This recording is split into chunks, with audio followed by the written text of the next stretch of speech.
Muy buenos días, queridos ministros. Este es el resumen general de la Escuela Universitaria del Evangelio Eterno 767. Alabo y bendigo el nombre de Dios por ser alumno de esta amada Escuela Universitaria, dando gracias por el ministerio del director Milton Alonso Granados. Damos gracias a Dios por este tiempo valioso en donde hemos aprendido acerca del módulo 1, el pecado. Comenzamos estudiando acerca del pecado y lo que la Biblia dice sobre él. Vimos que hay un pensamiento central en donde todo hombre ha pecado. Todo hombre ha fallado o ha errado al blanco en algún momento de su vida, por lo que se lo considera muerto o separado de Dios. El pecado del pacto de Moisés demandaba sangre y juicio. El pecado o hamartia del Nuevo Testamento es pérdida y causa de disciplina y corrección en la vida del creyente. La ley de Dios ha existido desde siempre en la conciencia del hombre. Esta ley acusa o defiende según los razonamientos o verdades en nuestra mente. La ley es un poder, una fuerza que gobierna en la vida del hombre. Por eso el apóstol Pablo afirma que la ley del Espíritu de vida nos ha hecho libres de la ley del pecado y de la muerte. En este primer módulo, en esta primera lección, supimos y estudiamos que hamartia es errar al blanco, ¿sí? Y el verbo de la palabra pecado significa pecar, fallar o errar, ¿sí? Eso es una de las enseñanzas principales del módulo 1 de la lección número 1. En la lección número 2 estudiamos la doctrina del pecado. La doctrina original del pecado del hombre está fundamentada a partir del hecho de que la pecaminosidad universal de los hombres. Hemos visto que según Reyes 8:46, según Primera de Reyes 8:46, que no hay hombre que no peque. En Isaías 53:6 dice que todos nosotros nos descarriamos como ovejas, cada cual se apartó de su camino. También vimos como cita bíblica principal de esta lección, que así como por el pecado entró al mundo por un hombre, y por el pecado la muerte, así la muerte pasó a todos los hombres, por cuantos todos pecaron. Eso dice Romanos 5:12. En esta lección supimos también que según 2 de Corintios 5:17, el que vive en Cristo es una nueva criatura. Y sabemos que después de eso, lo antiguo ha desaparecido para ser uno nuevo. Igual que en Gálatas 4:19 dice, hasta que Cristo sea formado en vosotros. Pasamos así a la lección número 3 y seguimos hablando acerca de la doctrina del pecado en la Biblia. El pensamiento principal de esta lección, consideramos que Dios considera al hombre como uno solo. Es así como la obra de Adán afectó a toda la humanidad. El pecado original o pecado de Adán, siendo nuestros primeros padres la raíz de toda la humanidad, la culpa de su pecado fue imputada. Adán fue constituido por Dios cabeza federal y representante de toda su posteridad, como también era su cabeza natural.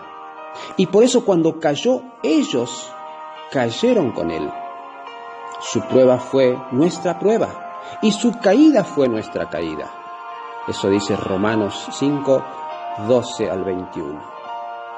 Debido al primer pecado de Adán, toda su posteridad vino al mundo en un estado de pecado y de condenación.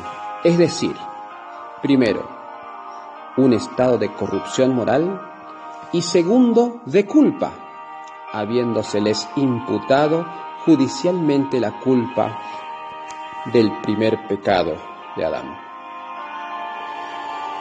También vimos en esta lección que los pelagianos niegan el pecado original y consideran que el hombre está bien moral y espiritualmente por naturaleza.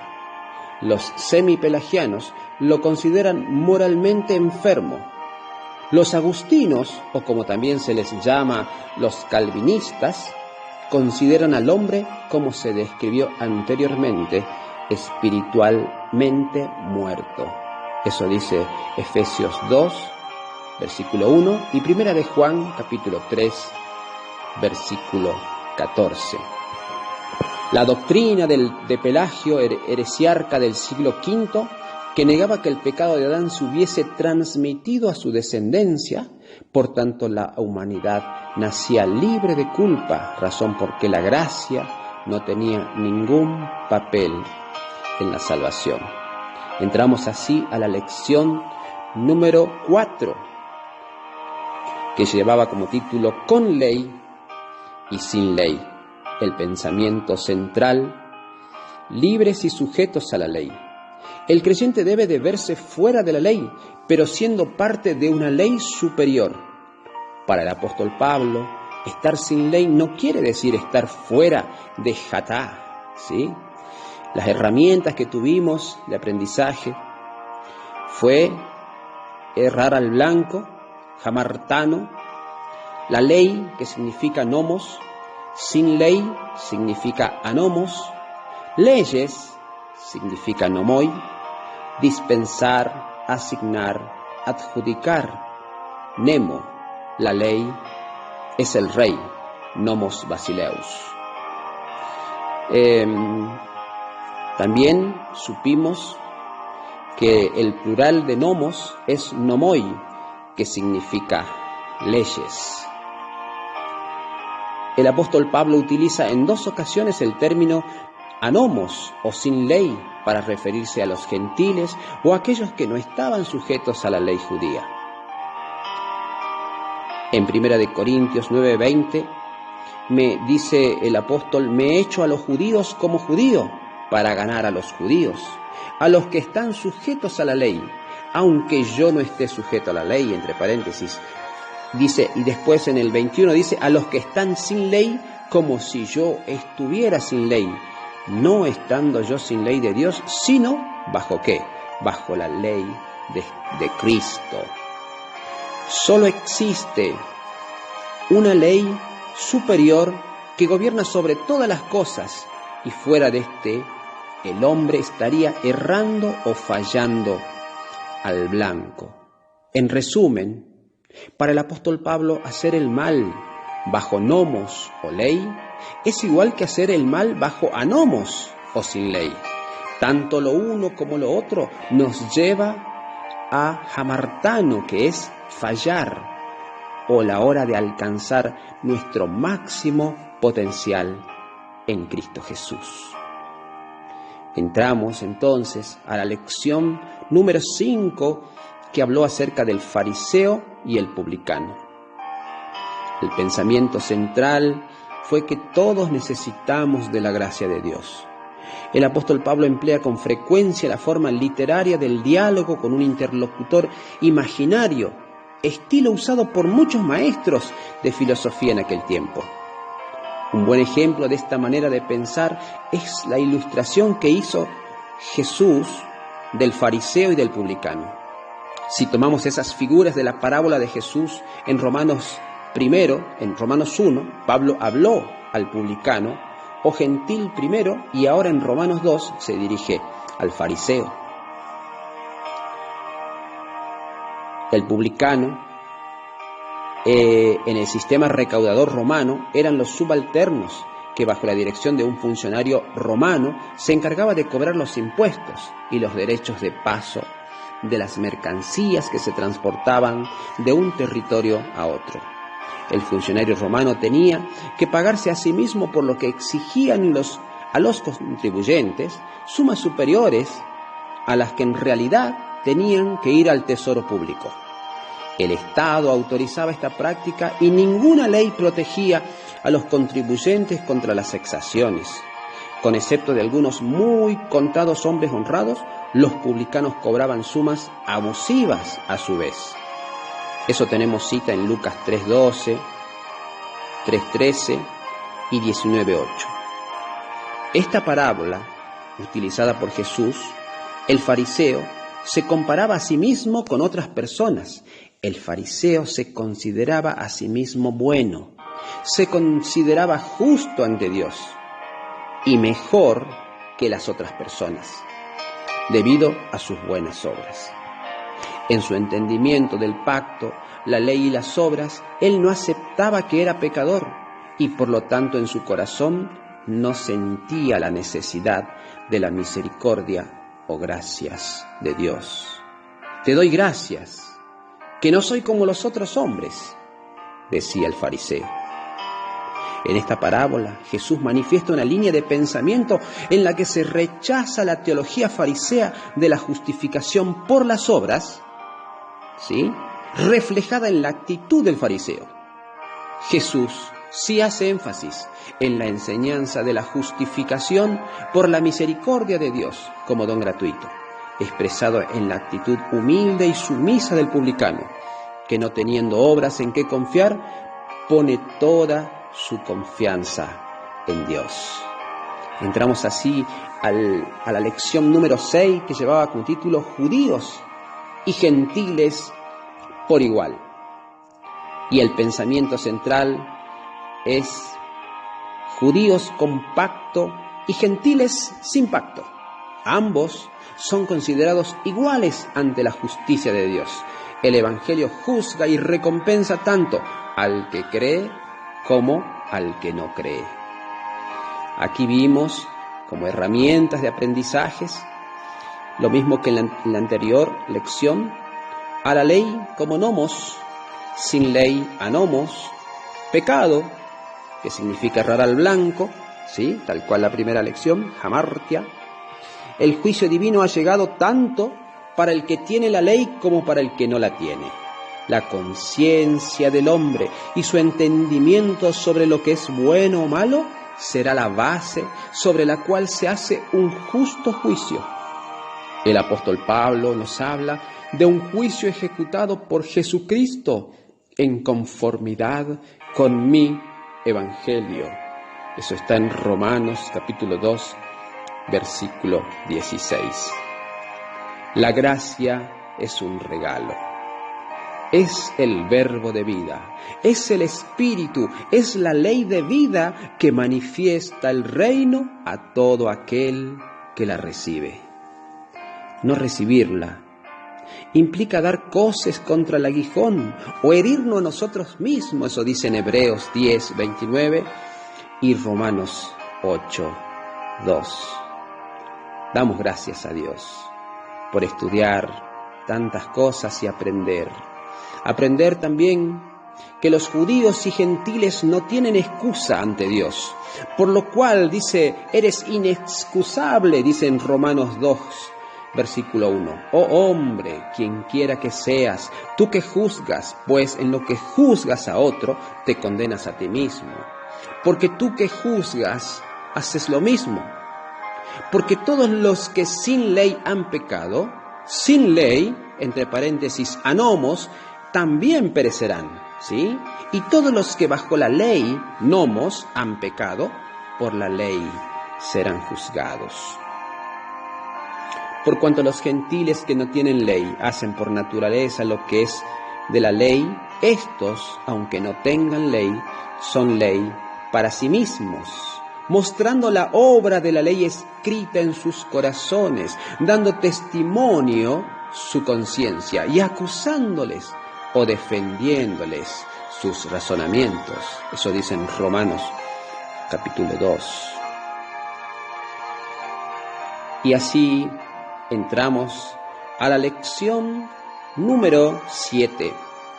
La lección número 7 del módulo 1 lleva como título Atesorando para ti mismo.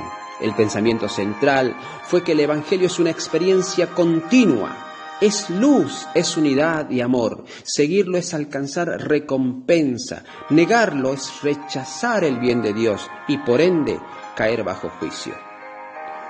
Tuvimos como herramientas de aprendizaje al lenguaje utilizado en griego: temor, respeto, phobos, arrepentimiento, reversión, reforma, dar la vuelta, ¿sí? Metanoia, pagar, devolver, dar lo que es debido. Y apodidomi también. Eso fue todas las herramientas que utilizamos de aprendizaje. Atesorando por ti mismo. El apóstol Pablo habla fuertemente en contra de aquellos que, confiando en su nacionalidad, creen ser mejor que los gentiles. Eso dice en Romanos 2, versículo 17. El mensaje es claro: la salvación es personal y va más allá de una raza, institución o sistema religioso. Toda boca se cierra. En la balanza apostólica se pone tanto la recompensa e inmortalidad como la ira y el justo juicio de Dios. Después también estudiamos en esa lección que no hay temor de Dios delante de sus ojos, como dice en Romanos 3:18. Los diferentes comentadores bíblicos hacen notar que los judíos de aquel entonces, al creerse justificados bajo el sistema de ofrendas y sacrificios, no mostraban un verdadero interés por conocer a Dios. Romanos 3:9 dice: ¿qué pues? ¿Somos nosotros mejores que ellos? En ninguna manera, pues ya hemos acusado a judíos y a gentiles que todos están bajo pecado. Pablo de Tarso tiene dos nacionalidades porque, siendo hijo de padres judíos, nació en la ciudad de Tarso, ciudad de capital de la provincia romana Cilicia, la que hoy es Turquía. Con la autoridad de Dios y conociendo la posición que le daba su doble nacionalidad, el apóstol habla tanto a judíos y les dice: ¿somos nosotros mejores que ellos? Los judíos claramente creían ser un pueblo único y escogido por Dios para estar por encima de todos los demás. Sin embargo, y a pesar de la ley y el pacto mosaico, el apóstol es claro en afirmar que tanto judíos como gentiles están bajo la ley del pecado. Entramos también a la lección número 8 y el pensamiento central de esta lección es: el creyente debe conocer la ley tanto en su poder judicial como en su poder operacional. Estamos hablando de la ley del pecado. La ley es un poder, una autoridad o una fuerza que se impone tanto en lo terrenal como en lo celestial.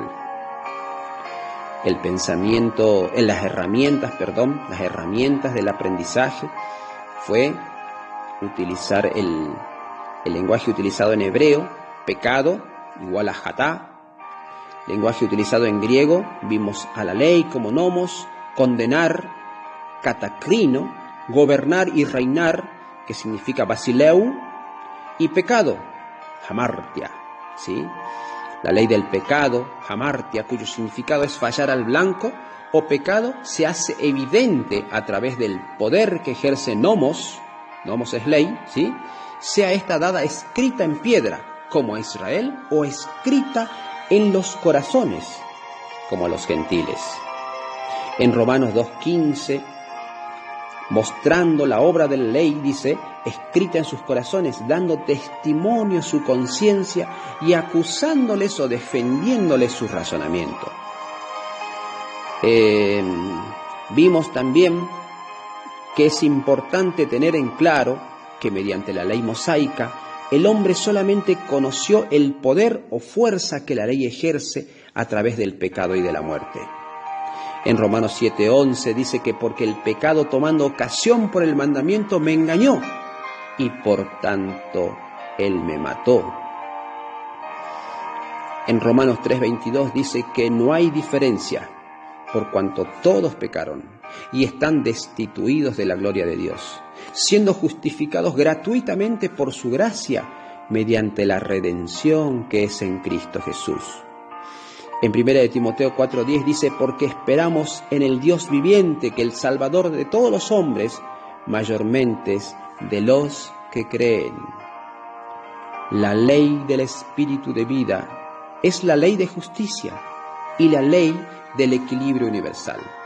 La ley escrita en piedra y la ley escrita en los corazones de los gentiles fue solo un reflejo de la verdad de Dios revelada mediante la ley superior del Espíritu de vida. Antes estábamos muertos, pero ahora hemos sido vivificados por la ley de vida y por aquel que conquistó el infierno y destruyó el pecado en su carne. En Romanos 8:2 habla acerca de la ley del Espíritu de vida en Cristo Jesús. Me ha librado de la ley de culpa, del pecado y de la muerte. La ley es un poder, una autoridad que gobierna y reina por la muerte o para vida.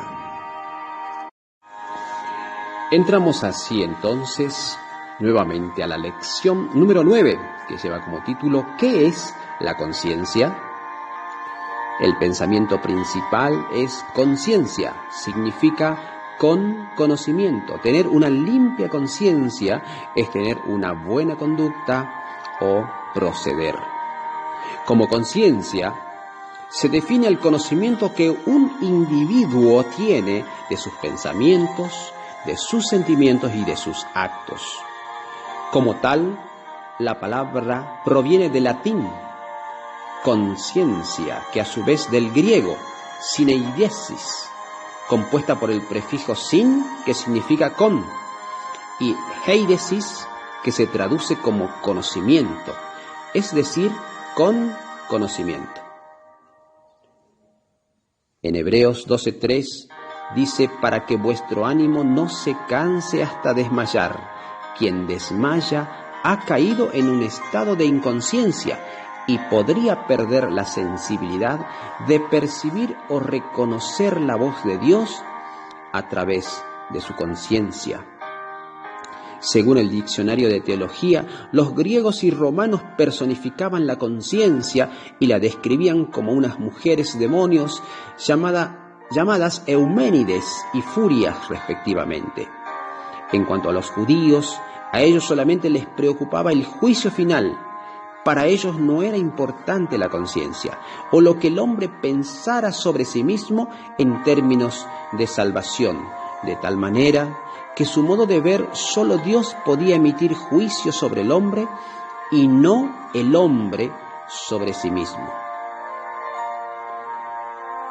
Según indica el Nuevo Diccionario de la Biblia, el concepto de conciencia como voz interna es una facultad que permite al ser humano tener cierto discernimiento entre lo bueno y lo malo.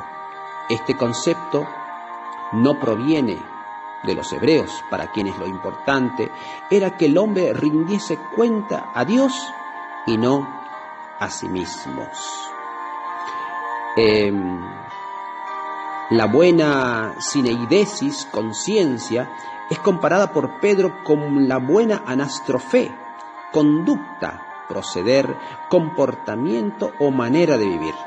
El creyente debería de caminar con buena conciencia o con el conocimiento que nos da la luz y el equilibrio para lograr siempre lo mejor en nuestras vidas.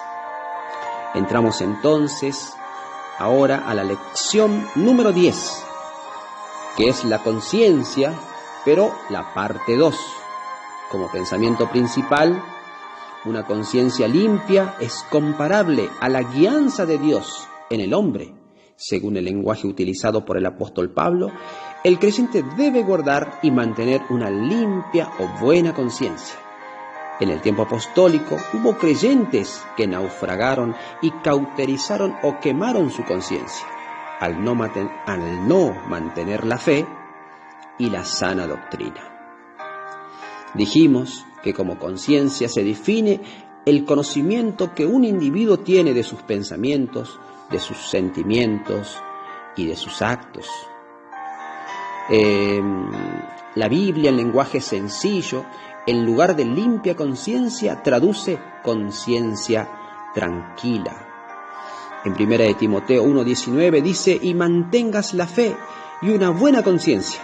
Por no hacerle caso a su conciencia, algunos han naufragado en la fe. Naufragaron viene del naufragio. Se les destruyó su barco mientras navegaban, se hundieron en aguas profundas. La Biblia, de lenguaje sencillo, en lugar de traducir hacerle caso a su conciencia, traduce dejaron de confiar en Dios. En 1 Timoteo 4:1 dice que el Espíritu dice claramente que en los postreros tiempos algunos apostatarán de la fe, escuchando a espíritus engañadores y a doctrinas de demonios. ¿Sí? Después de ver esto, ¿no?, nos preguntamos en qué debe hacer el creyente entonces con su conciencia. Y acá hay afirmaciones que dice que la conciencia debe ser atendida, ¿sí? Y eso está en Romanos 13:1, en donde dice que todo el mundo debe obedecer a las autoridades constituidas, porque Dios, la máxima autoridad, es quien las ha establecido en sus cargos respectivos. No hay gobierno en la tierra que haya llegado a ejercer su autoridad sin el permiso de Dios. Una segunda afirmación está en cuanto al amor. Otra tercera, la conciencia no debe de molestar innecesariamente. Otra afirmación es: la conciencia de mi hermano se debe respetar. ¿Sí? Una conciencia débil y su conciencia, dice en 1 Corintios 8:7, y su conciencia siendo débil se contamina. ¿Sí? Dice: pero no todos los creyentes poseen semejante conocimiento. Hay algunos que están habituados a los ídolos y siguen teniéndolos por verdaderos dioses. Y cuando comen carne de animales ofrecido en culto idolátrico, sienten que su conciencia todavía débil les remuerde. Otra afirmación es en cuanto a limpiarnos de obras muertas producidas por la religión y sus rudimentos sacrificiales. Y otra dice: en cuanto a mi alma, la conciencia no es el juez definitivo, sino el Señor. En 1 Corintios 4 dice: porque aunque de nada tengo mala conciencia, no por eso soy justificado, pero el que me juzga es el Señor. Entramos a la última lección, a la lección número 11, que es la conciencia, parte número 3. Como pensamiento principal, la conciencia es el conocimiento, es discernimiento, es sabiduría y consumación. Una limpia conciencia ha sido lavada con lluvia de agua para que viene de Dios, pura que viene de Dios. Aquí tuvimos como herramientas de aprendizaje a la conciencia, ¿sí? Sineidesis, con conocimiento. Perfectos, teleió, que significa completar, cumplir, consumar. Limpiará, katsarizo, que significa desaparecer, purgar, sacar, hacer limpio, purificar. También otra herramienta vimos como agua, júdatos, agua no estancada, como lluvia de agua pura, lluvia de justicia, lluvia de Dios. Otra herramienta, confiar, ¿sí?, que significa pensar, convencer, descansar, peidzo. Y la última, pariente, padre, prógonos, antepasado, abuelo, parientes, familia. La palabra conciencia o con conocimiento, sineidesis, aparece 32 veces en el Nuevo Testamento, 21 veces en los escritos de Pablo, 5 veces en Hebreos, 3 veces en las cartas de Pedro, 2 veces en Hechos y 1 en el Evangelio según Juan. Así como el apóstol enseñó que los gentiles que no tienen ley son ley para sí mismos, dando testimonio su conciencia y acusándoles o defendiéndoles sus pensamientos. Eso dice en Romanos capítulo 2, versículos 14 y 15. Hay 4 pasos hacia una conciencia permanentemente pura. Primero, aspirando, la aspiración de una buena conciencia. ¿Sí? Aspiración de una buena conciencia. En Hebreos 9:1 dice, ahora bien, aún el primer pacto tenía ordenanzas de culto, lo cual es símbolo para el tiempo presente, según el cual se presentan ofrendas y sacrificios que no pueden hacer perfecto en cuanto a la conciencia al que practica ese culto. El segundo es recibiendo y limpiando. El sacrificio de animales y el derramamiento continuo de sangre no fue suficiente para completar o perfeccionar la conciencia del hombre. El conocimiento o conciencia que éste había tenido de sí mismo no era el mejor. Dice en Hebreos 9:14, cuanto más la sangre de Cristo, el cual mediante el Espíritu Eterno se ofreció a sí mismo sin mancha a Dios, limpiará vuestras conciencias de obras muertas para que sirváis al Dios vivo. Limpiará. Kadasarizo, desaparecer, purgar, sacar, hacer limpio, purificar. El objetivo de la obra reconciliatoria en el conocimiento o conciencia del hombre es hacerle un instrumento de servicio dedicado a la obra de Dios. Bajo el antiguo pacto, el creyente estaba esclavizado bajo un sistema de culto que le mantenía en la oscuridad. Las obras muertas se acumulaban en la conciencia del hombre, impidiéndole servir de corazón a su Dios. Ahora el creyente, sabiendo que ha sido elegido y santificado, da de gracia aquello que de gracia ha recibido. Gloria a Dios. Eso dice en Mateo 18. Lo importante es ser conscientes o conocer que las ceremonias y lavado de la ley no pueden hacer lo que la lluvia o rocío de justicia divina sí lo puede hacer. No hay cosa mejor que un corazón sincero que en plena certidumbre de fe descansa en el lavamiento del agua de justicia derramada por nuestro Dios.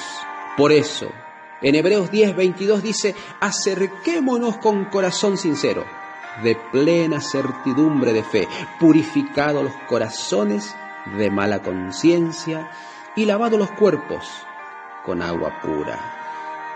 Damos gracias a Dios por esta palabra que nos insta a estar confiando, a que confiemos, como dice en Hebreos 13:18, orad por nosotros, pues confiamos en que tenemos buena conciencia, deseando conducirnos bien en todos. Confiamos viene del griego peizo, que significa pensar, convencer, descansar. Para tener una limpia conciencia, el creyente debe de permanecer firme en la fe y retener la palabra de la salvación. Para esto debe de estar plenamente convencido y descansar su mente en el Señor. En 2 de Timoteo capítulo 1 versículo 3 dice, doy gracias a Dios al cual sirvo desde mis mayores con limpia conciencia. ¿Sí?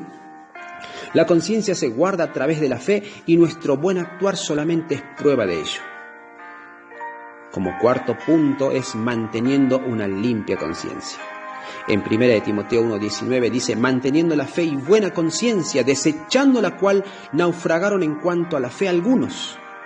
En el 20 dice, de los cuales son Himeneo y Alejandro, a quienes entregué a Satanás para que aprendan a no blasfemar.